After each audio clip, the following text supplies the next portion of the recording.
27 degrés à Menotin-Kindonou et environ. Mesdames et messieurs, bonjour, les titres. Foncier dans la commune de Semekpodji, la mairie a pris les taureaux par les cornes.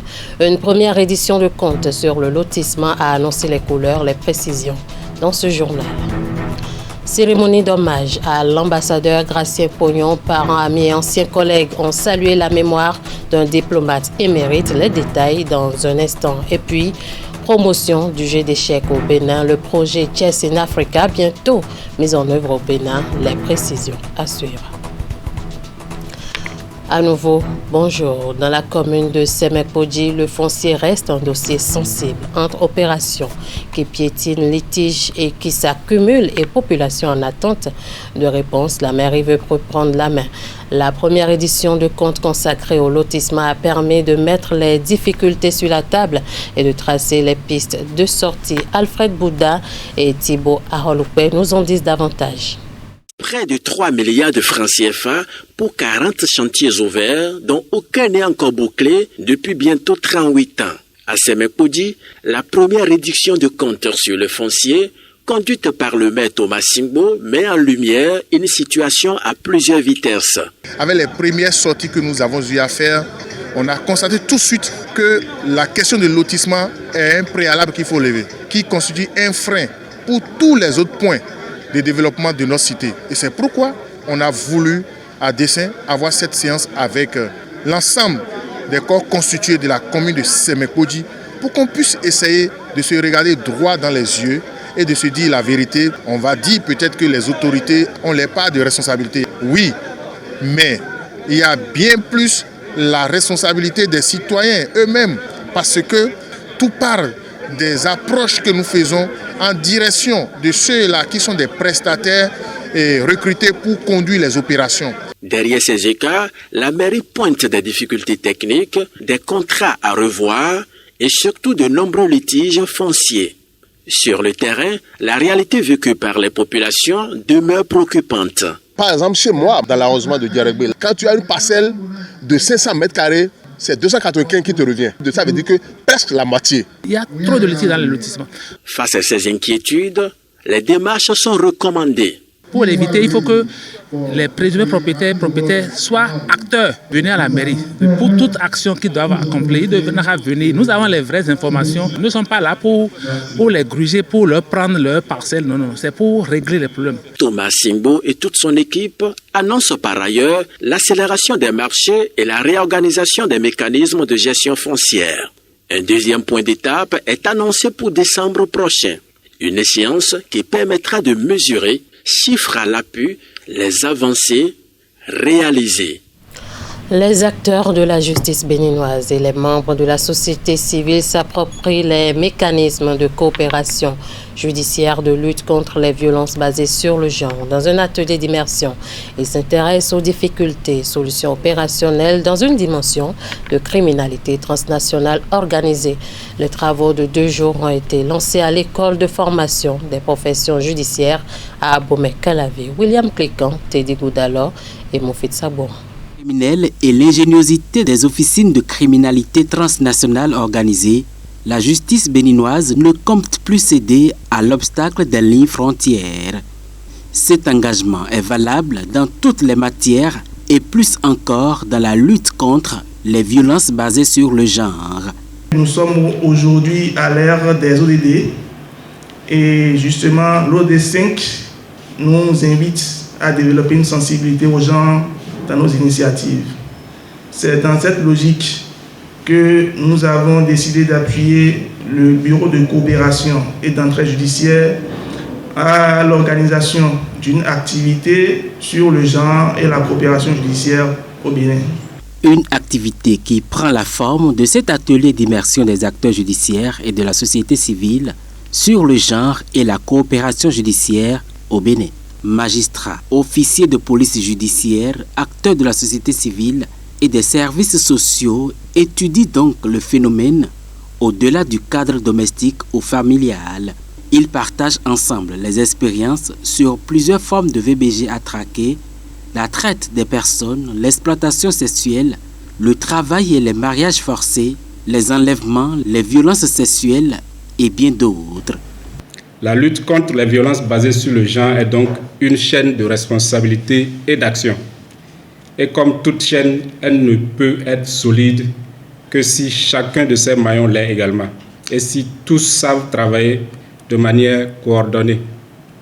L'entraide et la coopération judiciaire prennent dans ce contexte toute leur importance. La rencontre se tient dans le cadre du deuxième volet du projet d'appui à l'entraide judiciaire en matière pénale BEPI. Il est en cours dans 6 pays de la région depuis 2021 et mis en œuvre au Bénin depuis 2024. La Fédération pour la paix universelle Afrique et Bénin a marqué ce mercredi 19 août 2026 à Cotonou la journée mondiale de l'aide humanitaire des Nations Unies. Une célébration placée sous le signe de la solidarité et de la recherche d'une paix durable avec en toile de fond une question. Comment restaurer la confiance dans un monde confronté aux crises et aux fractures sociales? Avant la conférence organisée à la Bourse du Travail, les responsables de la Fédération ont posé un geste de solidarité au profit du centre hospitalier et universitaire de la mère et de l'enfant Lagune. Compte rendu. Nous devons aussi faire de chaque famille une ambassade de paix. Une déclaration qui donne immédiatement le ton à cette célébration de la Journée mondiale de l'aide humanitaire. Et si nous pouvons restaurer la confiance envers une seule personne parmi les milliards qui sont sur la terre, nous avons commencé à restaurer alors la confiance envers l'humanité. À Cotonou, la Fédération pour la paix universelle Afrique et Bénin a choisi de placer cette édition sous le signe de la paix, de la solidarité et de la responsabilité collective. Une démarche qui s'inscrit dans l'esprit même de cette journée internationale célébrée chaque 19 août. Pour la Fédération, l'action humanitaire ne peut être durable sans la paix et la paix elle-même ne peut être durable sans confiance. Beaucoup de personnes se demandent, mais comment la paix mondiale peut se réaliser? Et beaucoup nous ont posé cette question. Vous pensez que la paix va venir dans ce monde? La réponse est très simple. Le monde commence par une personne. Si vous pouvez restaurer la confiance envers une personne, agir et en considérant une personne comme le représentant de toute l'humanité, vous auriez commencé à semer la paix dans le monde. Partout dans le monde, cette journée rend hommage aux femmes et aux hommes qui interviennent auprès des populations victimes de conflits, de catastrophes et de crises humanitaires. Restaurer la confiance. Que faire pour une paix durable et pour l'humanité maintenant? Une interrogation au cœur des réflexions ici à la Bourse du Travail à Cotonou. Restaurer la confiance, c'est restaurer le lien entre les personnes. C'est renforcer la solidarité, c'est également renforcer de l'espérance. Et c'est créer les conditions d'une paix durable. La Fédération décerne des tableaux d'honneur à plusieurs personnalités. Une reconnaissance pour leur engagement de paix au Bénin, en Afrique et dans le monde. Je l'annonçais en début d'édition, le Bénin a rendu hommage ce jeudi à l'ambassadeur Gratien Pognon. C'était à la salle J'arrive, fleuve jaune du ministère des Affaires étrangères au cours d'une cérémonie sobre qui a réuni en dehors des membres de la famille du défunt, des anciens ministres des Affaires étrangères, des anciens diplomates et des cadres du ministère. Tous ont salué un diplomate émérite, laissant une riche carrière dont les jeunes générations de diplomates se serviront pour grandir leur carrière. Vigila Rodegnon pour Le Point. Nous nous inclinons ainsi devant la mémoire de l'un des serviteurs les plus distingués de notre nation. Et constamment à la recherche de l'excellence. À la salle Fleuve jaune du ministère des Affaires étrangères, tous les intervenants sont au superlatif pour saluer la mémoire d'un baobab de la diplomatie béninoise, selon les mots du président de l'Association des ambassadeurs et ministres plénipotentiaires. Feu l'ambassadeur Gratien Pognon a été une des personnalités exceptionnelles qui ont non seulement servi notre pays dans le champ diplomatique, mais qui ont contribué à le rendre célèbre dans l'arène africaine et internationale.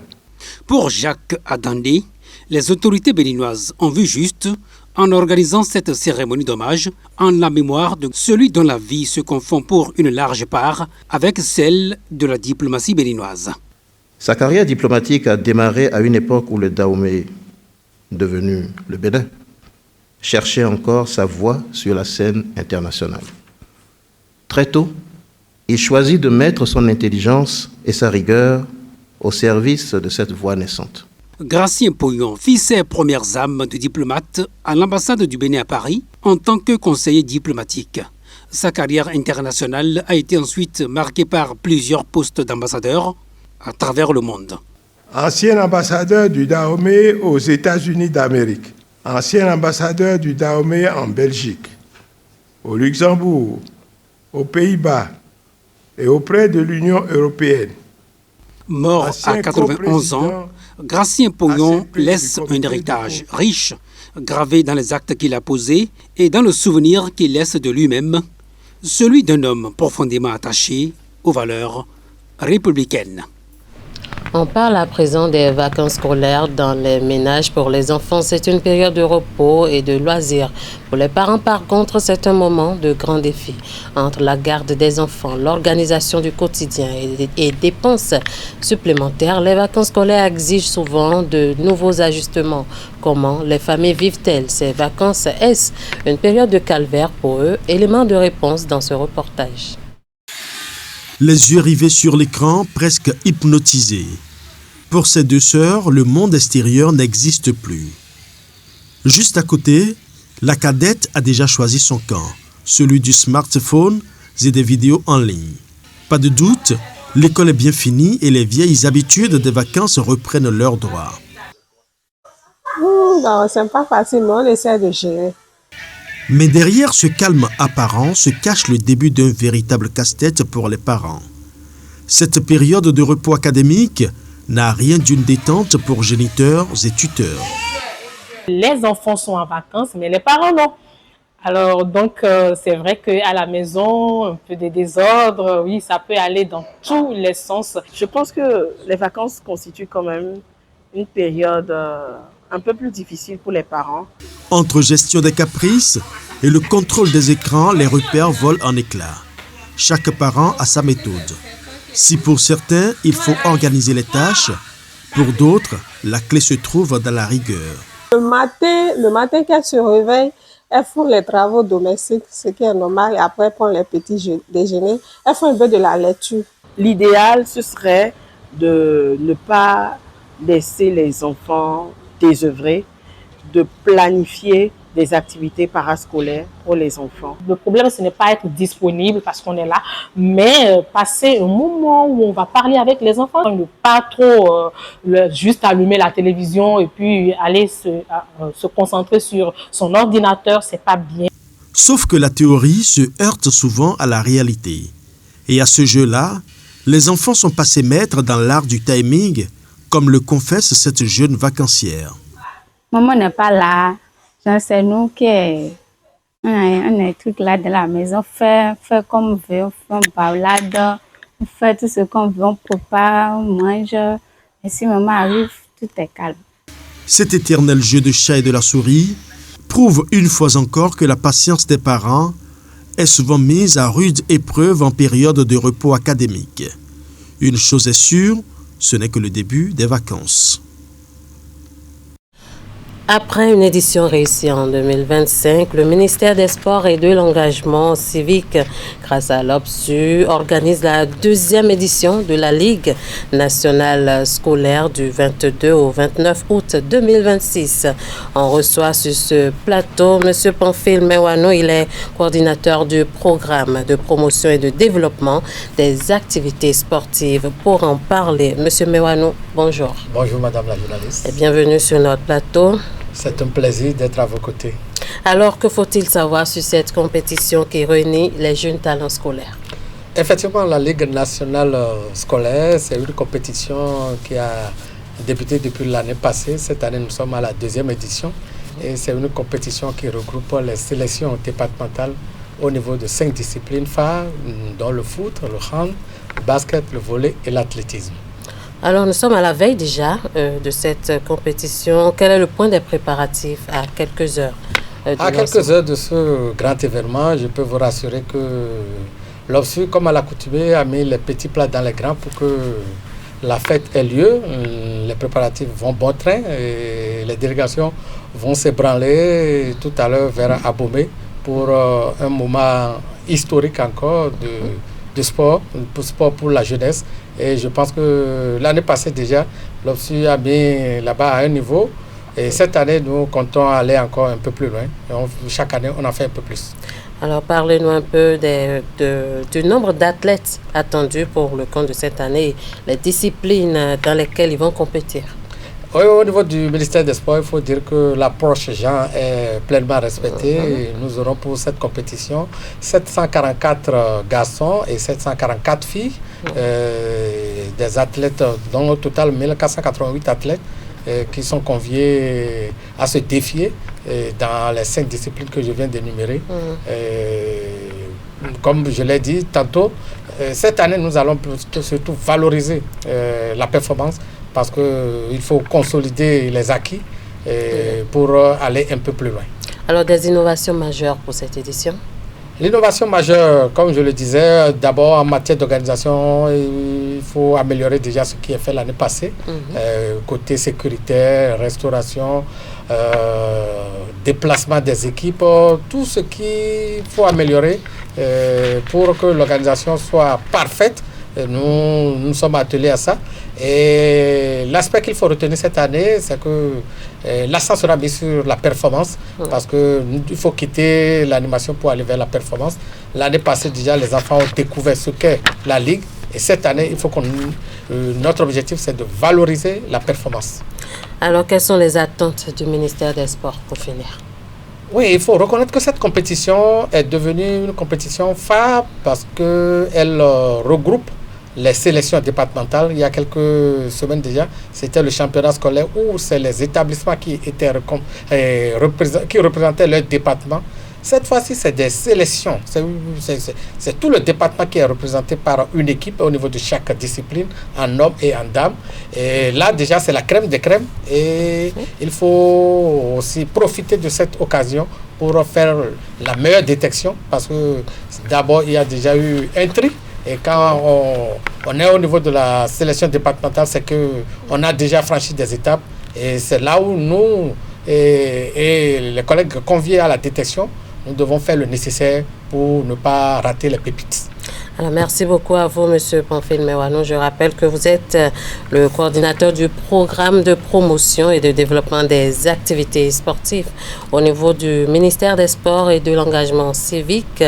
On retient que plus de 1400 athlètes sont attendus pour cette deuxième édition de la Ligue nationale scolaire qui se tient du 22 au 29 août 2026. Merci d'être passé sur le plateau. Merci madame, tout le plaisir est pour moi et je vais profiter pour inviter les populations d'Abomey à effectuer massivement le déplacement pour ne pas rater ce grand événement sportif.